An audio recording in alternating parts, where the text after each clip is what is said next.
hard game, but in the end, yeah, it was a hard game, but in the end, I think, we won the match. Mu by'ukuri wari umukino ukomeye ariko ku iherezo twatsinze match, byarangiye dutsinze match. This is a good situation for us. Even it was not enough to qualify, but okay, I think we did everything what was possible, and it's the.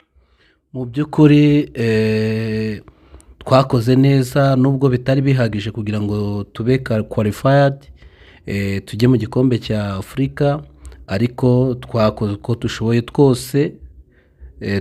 dushoboye kose. Match against Libya, what caused in the end that we not qualified, but even there we did a good match. We had a lot of chances, so that's life. Yeah, okay, it was more or less up and down by the feelings and also by the results. We lost against Benin and then we. Mu by'ukuri ni match ya Libya niyo yatumye tutaba qualifié mu gikombe. Twakoze ibishoboka byose, murabizi twabonye amahirwe menshi ariko biranga match all is up and down by the feelings and also by the results.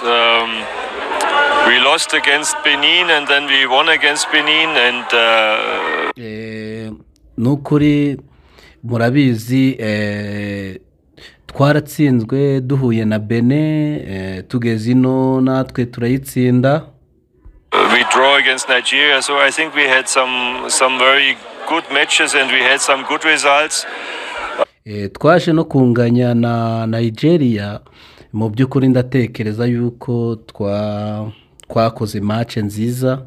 I think the only result we can't really be happy is against twabonye resultat nziza, ndatekereza ko resultat mbi zonyine ni match twahuye na now the match against Libya here. But as I said, it was a very interesting group. All the teams more or less beside Nigeria close together, and mu by'ukuri ni match yaduhuje na Libya hano, niyo itaragenze neza murabize, ariko nka groupe it's by goal difference, and for that I think Benin, they have